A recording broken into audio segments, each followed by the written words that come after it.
반갑습니다. 네. 이런 모임을 보면서 저는 굉장히 자부심을 느낍니다. 우리 모두에 대해서. 제가 정당을 89년부터 해왔습니다. 그때부터 대선과 총선 많은 선거를 치러봤는데 이런 수준에 우리가 왔다는 것에 대해서 엄청나게 저는 우리 모두가 자랑스럽습니다. 네.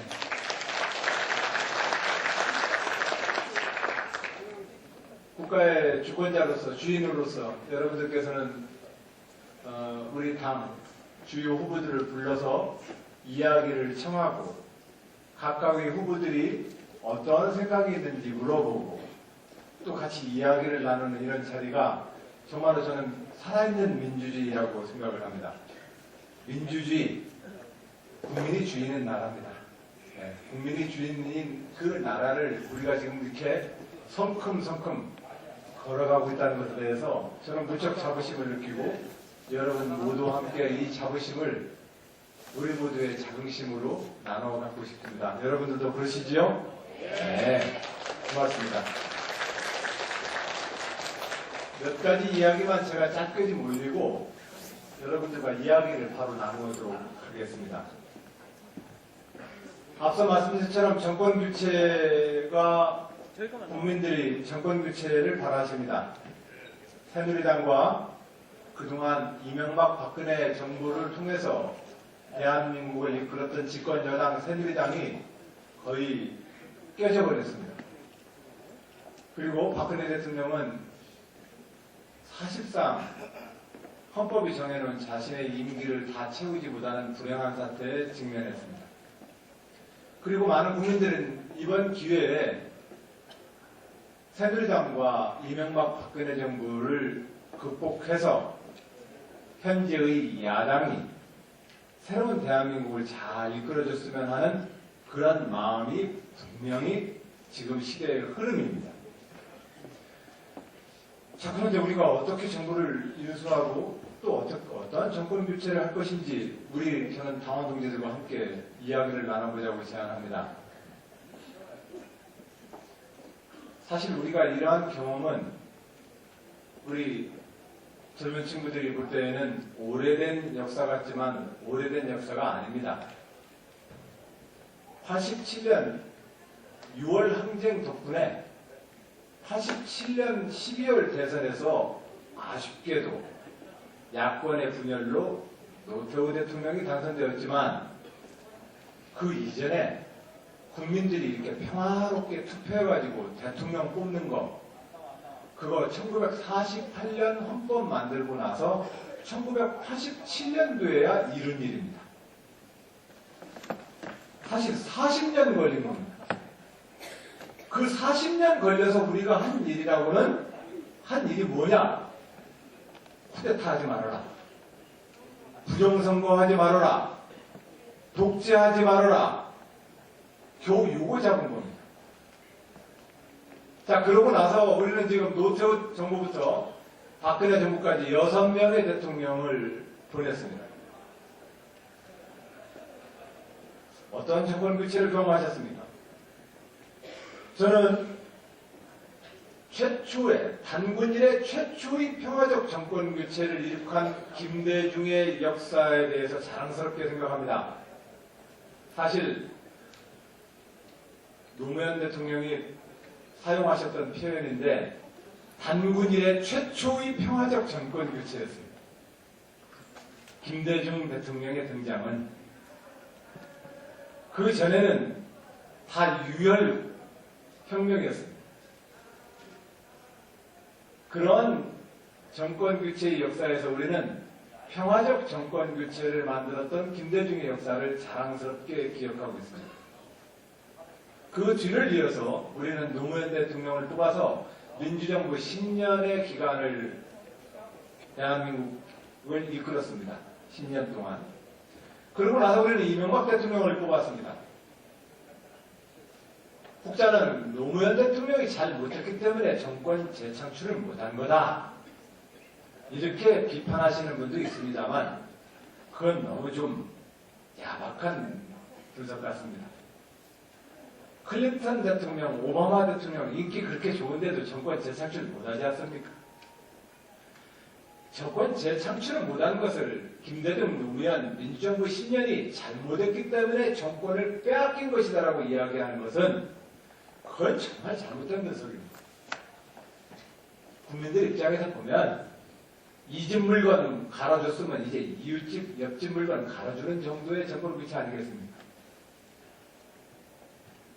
어제 점심 때 짜장면 먹었으면 오늘은 회덮밥 먹고 싶은 거 아니겠습니까? 그렇게 여야간의 정권 교체를 국민들은 주기적으로 선호하십니다. 외국의 오랜 선거 경험을 가지고 있는 나라를 비교해 본다면 그렇습니다.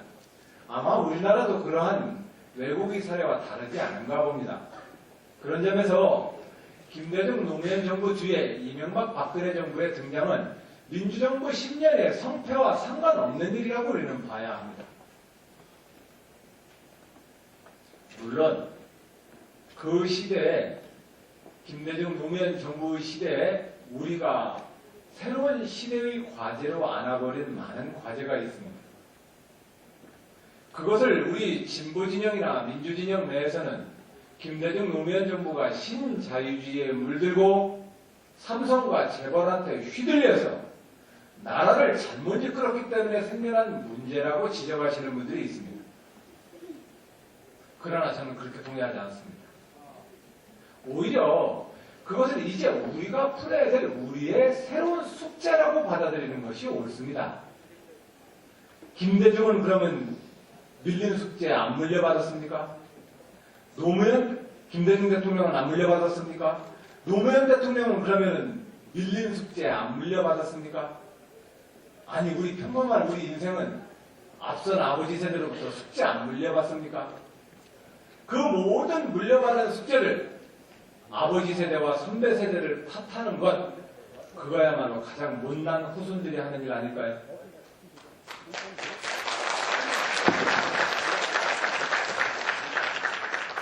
우리가 원천 원하지 않든 우리는 김영삼 정부 이래로 더 이상 개발도상국으로서의 최혜국 대우를 받을 수 없게 되었습니다.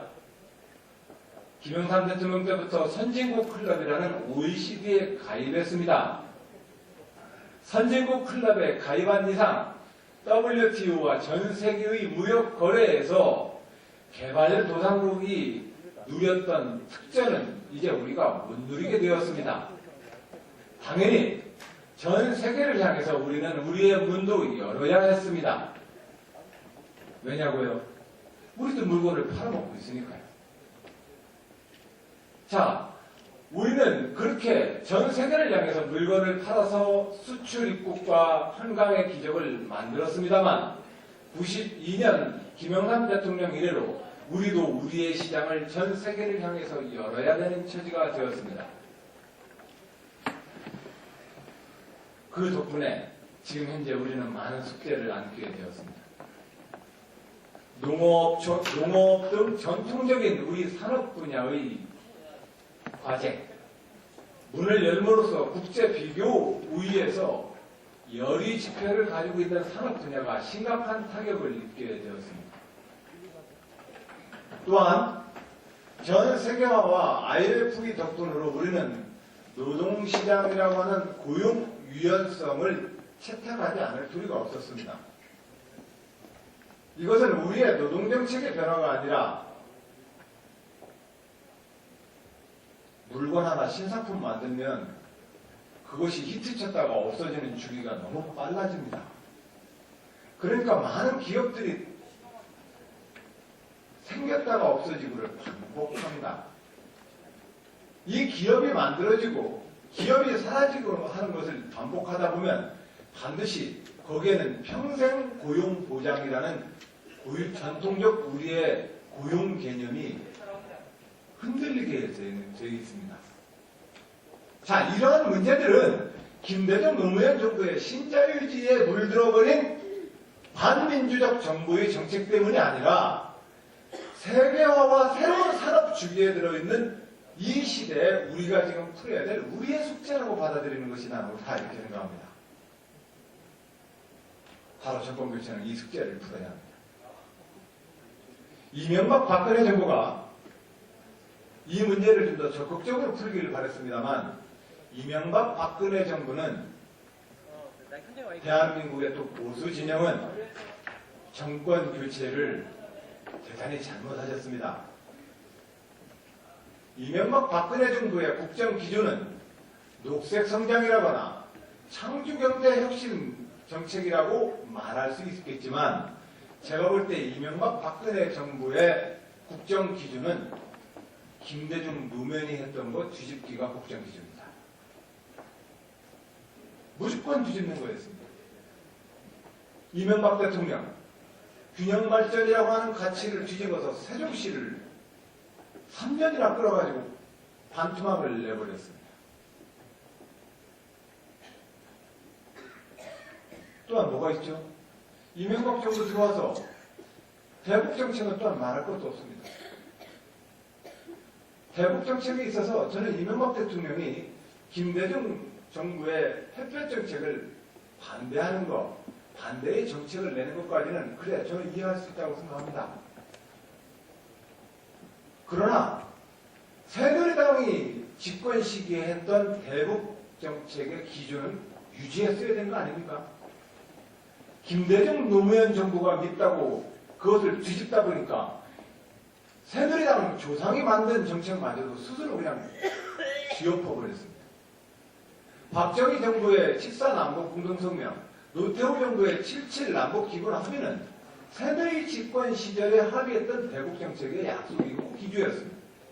그것의 핵심은 상호 비방하지 말자, 서로 체제를 존중하자, 대화를 통해서 공동의 번영을 만들자라는 약속이었습니다. 제가 이 말씀을 왜 드리는가 하면은요, 저는 정권 교체를 이루기 위해서 도전합니다. 그러나 제가 꿈꾸는 정권 교체는 뒤집기 정권 교체가 아닙니다. 우리가 부정해야 될 것은 이명박 박근혜 정부의 잘못된 정책이지만 그러나 그 시대의 역사는 이명박 박근혜의 시대가 아니라 국민들이 합의해낸 시대입니다.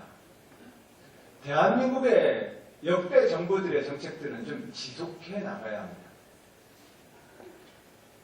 노태우 대통령 때부터 현재 박근혜 정부까지 대한민국의 국정 운영의 기본 기조를 보면 말만 바꿨다 보니 제가 볼 때는 주요한 정책은 대동소이합니다. 다만 그것을 어떻게 시공하고 시행하느냐의 실력 차이가 있는 것이지 기본 설계도면이 갑자기 양옥집이 초가집이 되고 초가집이 양옥집이 되는 차이의 그런 설계도면의 차이가 아닙니다. 제가 볼 땐 그렇습니다. 자, 그래서 저는 이 정권 교체는 87년 노태우 정부 이래로 지난 30년간 대한민국에서 진행되었던 모든 국민들의 그 약속을 계승하는 정권 교체가 될 것이다. 또한 저희가 이루고자 하는 정권 교체는 지난 30년 동안 우리가 범했던 모든 오류와 과제에 대한 새로운 해법을 제시하는 정권 교체가 될 것이다. 이것이 제가 도전하는 정권 교체입니다.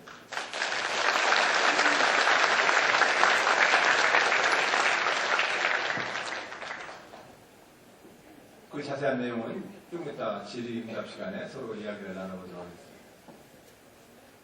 저는 또한 정권 교체의 새로운 각오와 비전을 갖고 도전한다는 말씀을 첫 번째로 드리고, 두 번째로 저의 도전이 저는 대한민국에게 있어서 대한민국 역사에 있어서 저는 강력한 세대 교체가 되길 바랍니다.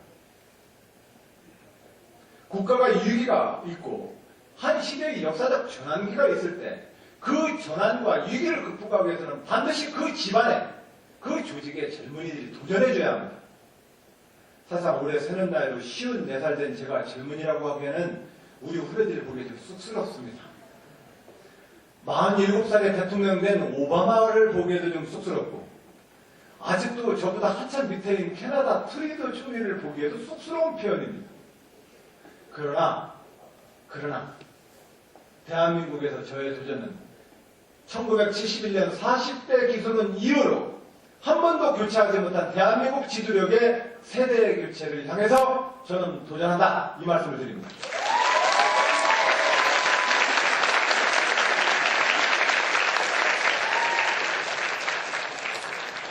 고맙습니다.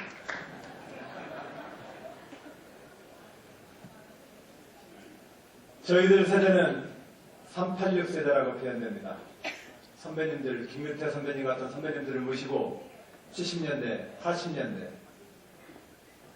대한민국의 민주화를 위해서 싸웠고 많은 동지들과 우리 청년 학생들은 그 사이에 죽거나 감옥에 가거나 두드려 맞아야 했습니다.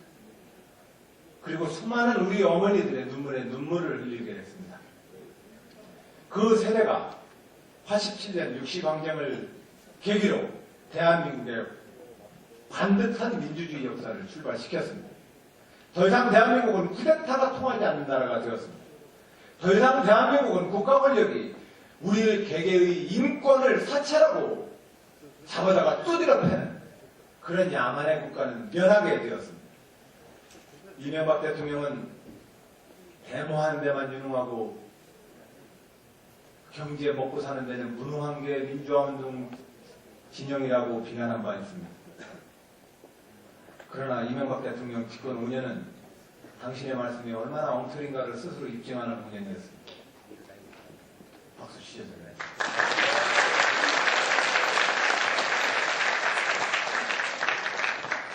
김대중 노무현 정부 시기에 이루었었던 경제적 활력과 우리의 경제적 성장률과 이명박 대통령이 야심차게 제기된 747 7% 경제 성장률 이거 다 기억도 안 납니다. 747 하여튼 경제 성장 열심히 한다 그런 얘기입니다. 네. 그래가지고 이명박 대통령이 제일 먼저 나는 뭔 일을 하나 이렇게 봤더니 제일 먼저 한 게 뭡니까? 사대강 좀 나중 문제예요. 지지고 먹다가 나중에 그 사대강 팀을 하는지 마는지 지지고 하는데 잘못했던 것이 우리가 대외적으로 우리 것을 얘기하기는 좀 어렵지만 사실상은 환율에 손을 댄 겁니다. 수출로 먹고 살아가는 나라니까 수출을 잘하라고 우리의 원화 가치를 달러 강세로 돌려버렸습니다. 그럼 우리 수출 단가가 떨어질 테니까요. 물론 그 떨어진 수출 단가는 대기업들과 수출기업에게는 많은 이익을 주지만 수입에 의존하는 많은 우리 공급적인 생활자들한테는 물가를 올려놓음으로써 우리가 똑같은 100만 원 공급을 받더라도 우리의 실질적인 소득은 떨어지는 겁니다. 자, 환율 문제 가지고 금리와 환율 가지고 손을 댔습니다. 금리와 환율 가지고. 그 다음에 이명박 대통령이 뭘 했더라?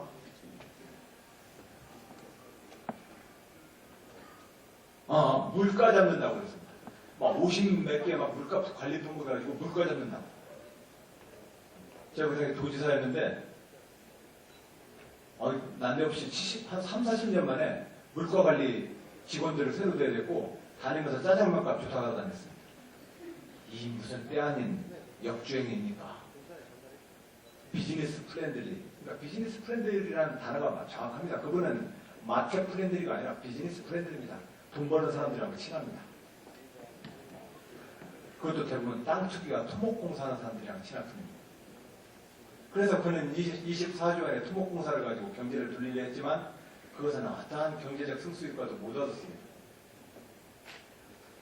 경제 성장으로 보나 뭘로 보나 민주화운동과 민주화 정부가 절대로 대한민국의 보수 집권 기간과 비교했을 때 뒤떨어지지 않았습니다. 저는 그런 면에서 얘기가 잠시 곁으로 샜습니다만 민주주의를 잘하는 것이 가장 강력한 경제성장 전략이라는 것을 저는 말씀드리고 싶습니다.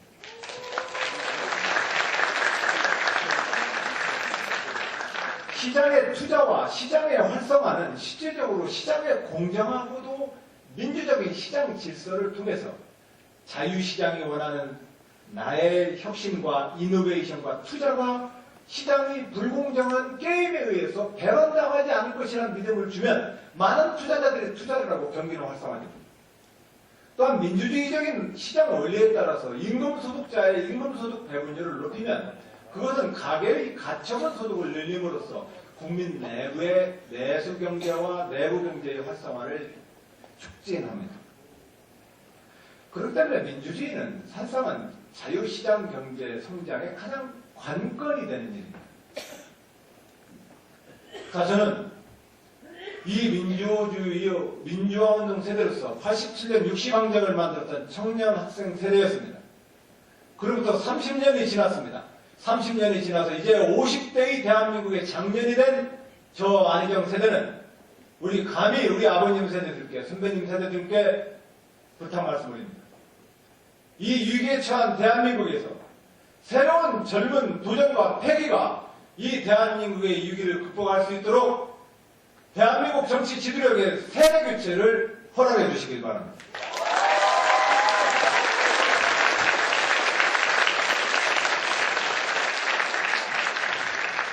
그렇게 하겠습니다. 어떤 분은 저한테 이번에 문재인 후보도 있고 하니까 차차기 하면 안 돼요? 이렇게 물어보시는데 분명 5년 뒤면 지금처럼 노력한다면 지금보다 더 현명해지고 지혜로워질 것입니다. 그러나 지금보다 저 열정은, 지금보다도 원초적인 저의 힘은 확실히 떨어질 것 같습니다. 지방정부 7년의 경험, 30년 정당 훈련을 통한 민주주의자로서의 훈련, 그리고 적절한 젊음에 힘이 주는 도전과 용기, 이것이 지금 저한테는 최상의 컨디션을 만들고 있습니다. 이번에 저의 도전을 받아주시기 바랍니다.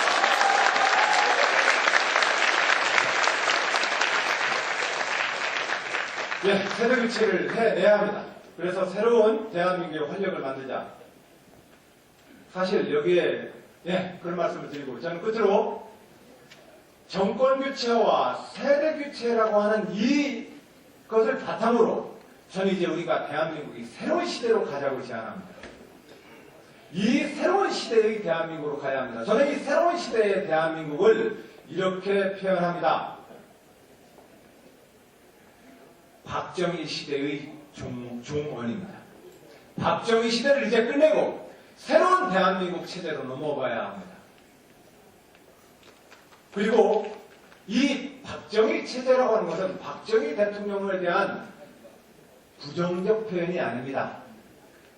박정희 리더십으로 표현되어졌던 과거의 대한민국 운영 시스템으로부터 확실히 바뀌자는 것을 의미합니다.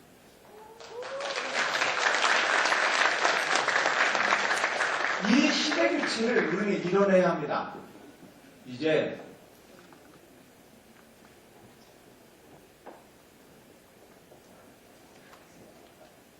운영 체계로 치면 핸드폰의 안드로이드 체제로 넘어가야 합니다. 윈도우 3.1이나 도스를 고집해가지고는 안 됩니다.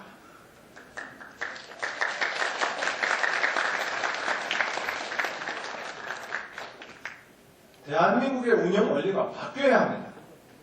이 대한민국의 운영 원리를 바꾸지 않고선 저 젊은이들에게 도전의 희망을 줄 수가 없습니다.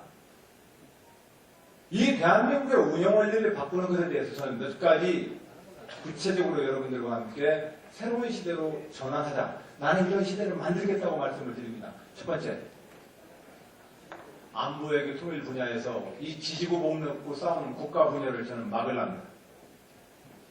안보외교 통일 분야는 옳고 그름을 그 이상의 가치를 가지고 있습니다. 지금 사드 문제에 대해서 여러 가지 얘기가 있습니다. 대한민국 국민 여러분, 여야를 따라서 중국과 미국 패권적 질서에 양쪽 모두부터 두드려 맞는 일은 없도록 합시다.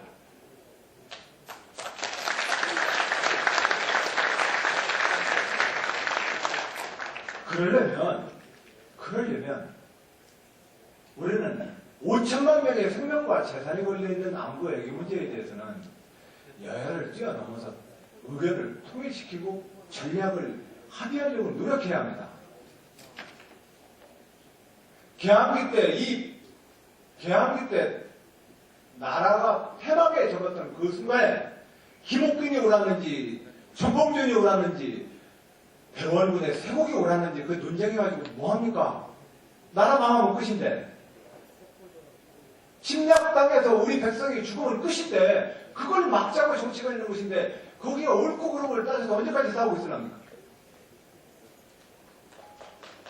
저는 제가 이끌고자 하는 새로운 대한민국의 시대의 교체는 안보, 외교, 통일, 특히 해양과 대륙 세력에 의해서 끊임없이 침략과 순환의 역사를 당해졌던 대한민국은, 더군다나 이 분단되어 있는 대한민국은 안보, 외교, 통일 문제에 있어서는 반드시 정파를 뛰어넘는 국가적 합의를 이끌어내는 지도력을 형성하자. 이게 제가 도전하는 새로운 시대의 시대교체의 첫 번째 과제입니다.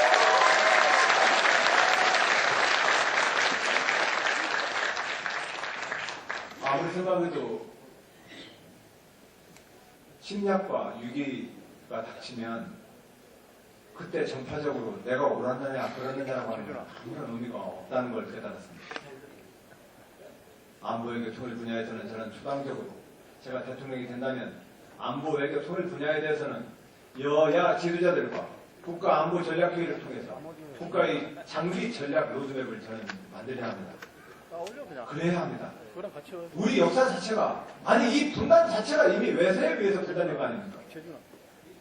우리가 분열돼서 그 해방 국면에서 김구와 남북 지도자들 간에 옳고 그르고 따져도 뭐합니까? 지금 분단돼서 전쟁까지 겪고 전쟁을 겪어서 수백만이 죽어나가고 아직도 70년대 나라가 이러고 있는데 이 문제를 풀기 위해서 대한민국의 새로운 정치인으로서 이 문제를 풀기 위해서 저는 첫 번째 접근, 여야를 뛰어넘어서 안보 외교 통일에 대해서는 합의된 결론을 만들어내겠다. 이것이 대한민국의 시대교체다라는 말씀을 저는 첫 번째로 드립니다. 또한 저는 대한민국의 새로운 시대, 중앙집권 시대를 끝내야 한다고 생각합니다. 제왕적 대통령제, 청와대 권력, 그것은 바로 대한민국에게 있어서 한양 중심의 이 600년의 역사를 끝내는 일입니다. 말은 태어나면 제주도로 보내고 사람은 태어나면 한양으로 보내라고 했습니다. 이 극단적 서울 집중 현상이 지금 대한민국의 모든 곳을 옥죄고 있습니다. 이 서울 중심, 중앙정부 중심은 우리 각각의 시민 사회생활에 있어서는 남성의 패권주의하고도 똑같은 모습입니다. 성의 불평등의 문제에서부터 국가 운영의 불평등의 문제에 이르기까지 우리는 이 중앙집권 질서를 깨고 지방자치와 분권 시대로 넘어가야 합니다. 5천만 명이 모여서 5천만 명을 대표하는 대통령을 뽑자고 하면서 그 대통령을 영남, 호남, 충청이라는 이름으로 그 대통령 경쟁을 하는 나라, 이 나라로는 기본적으로 현재의 대한민국 위기를 극복할 수 없습니다. 지역 발전과 관련되어서 모든 의제들은 지방 정부에게 줘야 합니다. 물려줄 거 물려주고 잘 살고 못 살고를 그 지방 정부의 책임으로 돌려야 합니다. 국회는 국회답게 국가의 중요한 전략을 놓고 국회는 논의할 수 있는 틀을 줘야 합니다. 언제까지 국회의원들에게 지역 발전을 위해서 예산 얼마 따왔느냐고 몰아내는 이 국회의원 선거를 하시겠습니까? 우리는 국회의원을 좀 더 품격 있게 사용해야 되지 않겠습니까? 고용진 동지는 저의 오래된 친구입니다. 같은 38년 세대입니다. 대한민국의 국가의 전략을 넣고 국회의원으로서 저는 사용해 주셨으면 합니다. 지역구 문제, 여기 김성환 청장님과 여기 도봉구청장님 자꾸 자리 비시네. 구청장님과 서울시장한테 맡기면 됩니다. 제가 충청남도 지방정부를 이끌면서 이런 생각을 많이 했습니다. 예를 들면 현재 대한민국은 대학교의 연구개발 자금으로 약 4조 5천억가량의 돈을 가지고 대학교에다가 프라임 사업이다, RIC 사업이다 해서 이렇게 연구자금을 내려줍니다. 충청남도에 17개 대학이 있습니다. 그리고 대학에 내려가는 그 연구자금 도지사 나한테 줬으면 좋겠어. 그러면 내가 지역의 대학과 지역의 산업을 어떻게 연결시키고 지역 산업의 미래 비전을 위해서 나는 대학에 어떤 과를 육성할지에 대해서 나는 교육부 관리보다도 이 도지사가 훨씬 더 잘할 수 있지 않겠습니까? 지난해 메르스 때를 보지 않으셨습니까? 객단 채취해가지고 중앙정부한테 양성, 음성 확진해달라고 보내는, 그러고 나서 2, 3일 동안 양성, 음성 확진 받을 때까지 모두 손빼 물고 앉아서 기다리는 그런 행정. 왜 그런 행정을 통해서 모든 사람을 바보를 만듭니까? 그 현장에서 결정할 수 있는 권한을 줘야 되는 거 아닙니까? 그래서 충청남도 도지사는 일주일 만에 제가 본부장으로 꿰차고 앉아서 제가 다 결정해버렸습니다.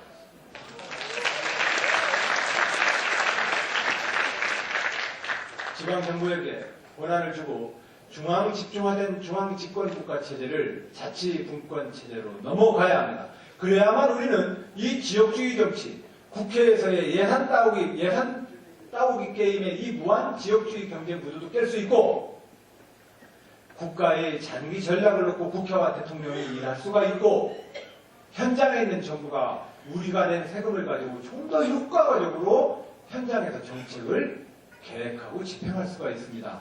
그래야 그렇게 먹는 한 숟가락 밥이 살이 되고 뼈가 되는 거 아니겠습니까? 지금 대한민국은 아무리 짜글하게 먹어도 매일 비실비실 말라버리는 나라가 되겠습니다. 중앙 집권 체제 때문에 그렇습니다. 자치 분권 국가로 가서 우리는 새로운 시대의 대한민국으로 넘어가야 합니다. 안보외교 통일의 속에서의 국가의 단결, 그리고 중앙집권 시대의 자치국권 시대의 이행 등 새로운 시대를 향해서 지난 박정희 대통령 시대에 이끌었던 그 국가 운영의 낡은 시스템을 새로운 시대로 넘어가는 이런 시대 교체를 향해서 저는 도전한다.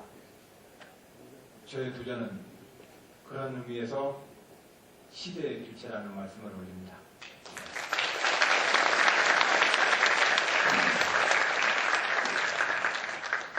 제가 대통령으로 도전함으로써 우리 대한민국의 새로운 시대의 이행에 관한 저의 몇 가지 더 플랜이 있습니다만, 그것은 22일 날 제가 대학로에서 쬐끄마한 소극장을 하나 빌려서 5시간 동안 출마 선언을 합니다. 온라인을 통해서 또 그날 현장에 나와 있는 분들과 함께 5시간 동안, 저도 답을 오래 하면 안 된답니다. 시간 제한을 두고 5시간 동안 직문즉답으로 우리 대한민국이 가야 될 국민이 쓰는 안희정 대성 강령집 완성을 해보겠다. 그리고 그것이 저의 출마 선언이 되도록 하겠다는 말씀을 올립니다. 그때 많이 좀 참석해 주시기 바랍니다.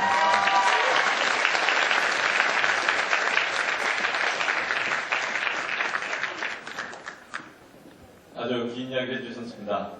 다시 한번 우리 안희정 기사님께 뜨거운 박수 부탁드리겠습니다.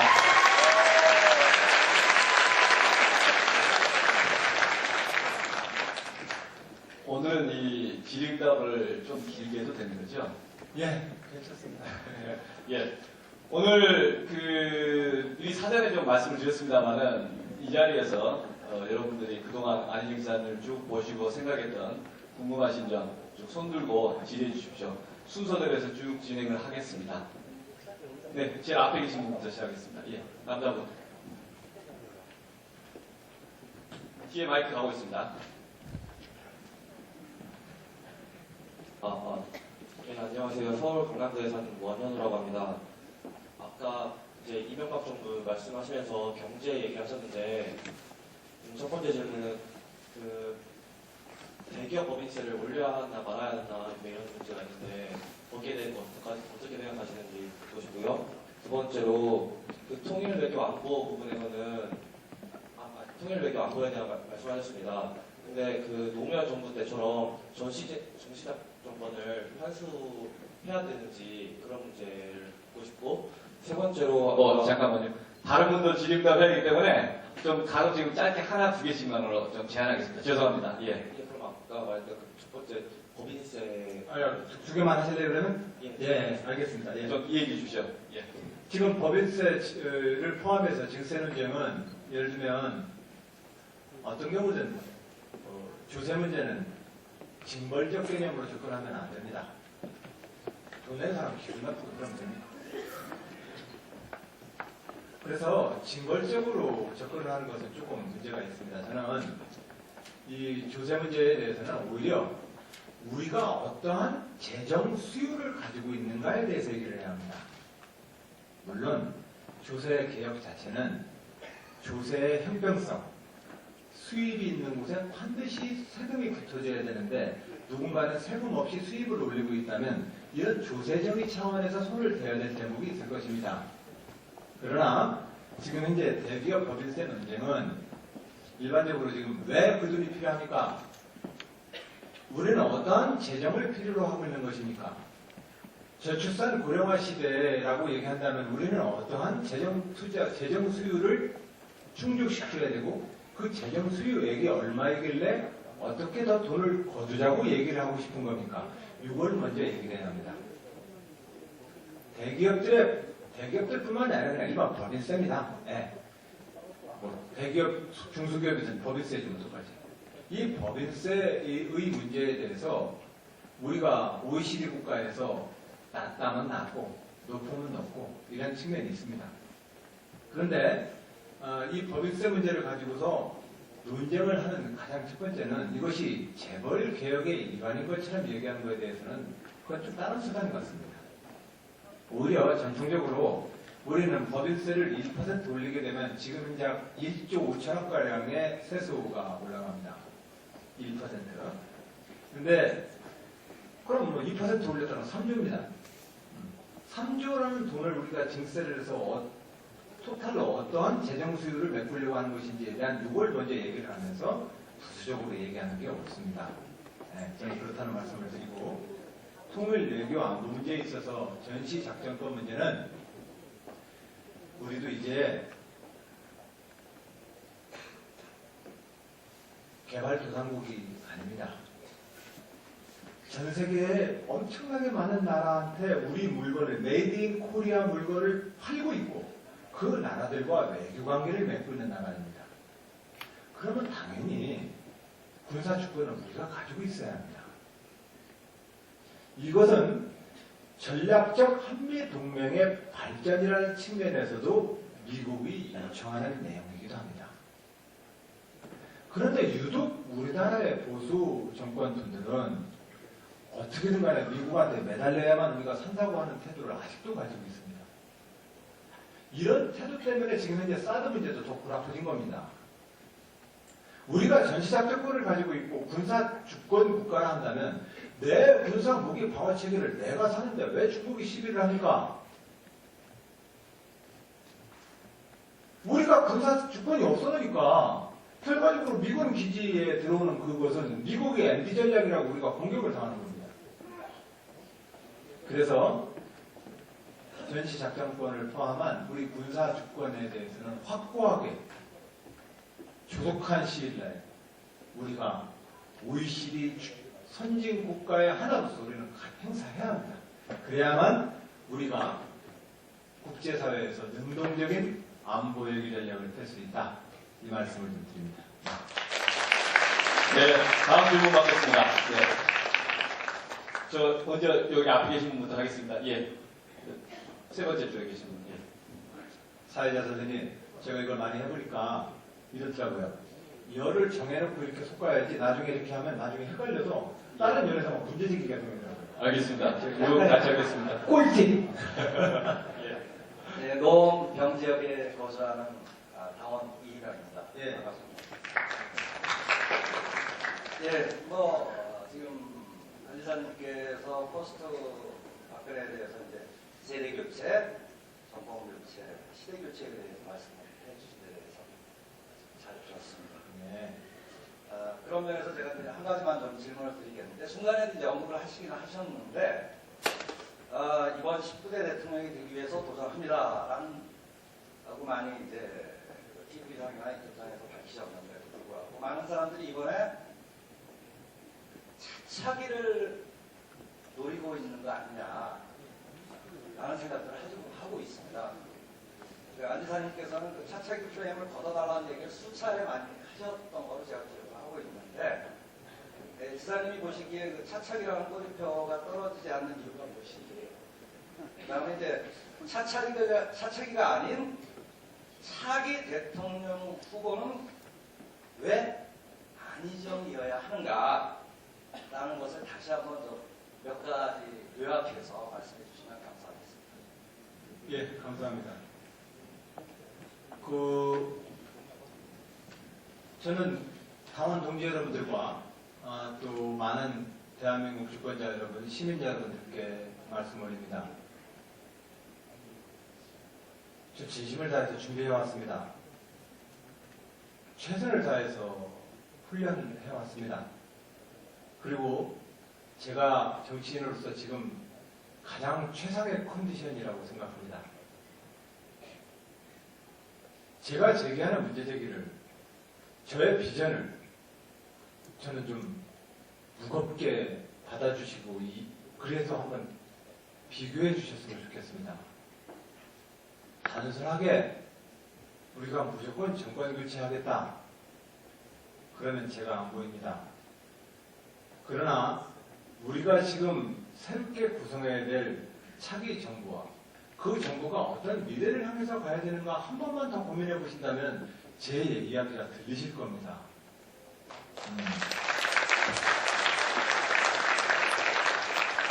그래서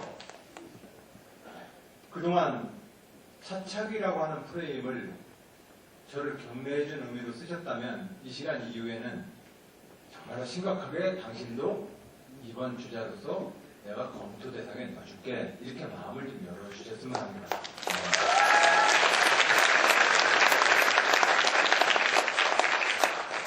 그리고 왜 안희정인가의 문제에 대해서는 제가 말씀드렸던 것처럼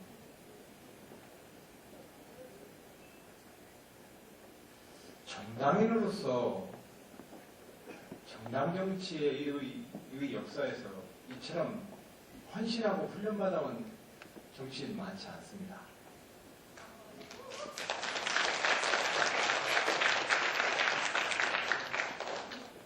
온갖 좋은 자리 잘 누리시다가도 공천 한번 떨어지면 탈당을 다 먹듯이 하는 역사였습니다.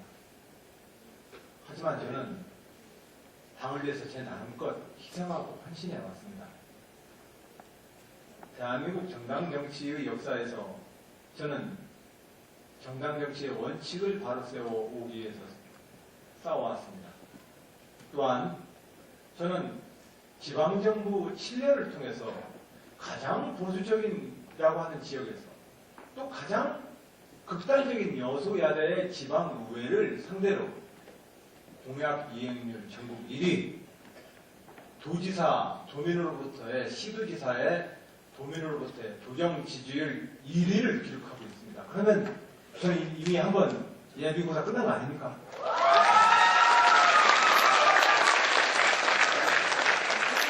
저는 사실이 그냥 제 주관적인 어떤 포부를 얘기하는 게 아닙니다. 민주주의를 실질적으로 설계해왔고 시공해온 제 나름의 평생의 제 인생의 시간을 담보로 지방정부 7년의 그 경험을 담보로 실적 자료를 내밀고 지금 국민 여러분들한테 대통령이라고 하는 신임을 달라고 요청하고 있습니다. 민주주의의 미래를 볼 때, 또 대한민국의 새로운 비전으로 볼 때 저는 준비되어 있는 후보로서 당당히 우리 주권 여러분께 저 안희정이라고 말씀을 드립니다.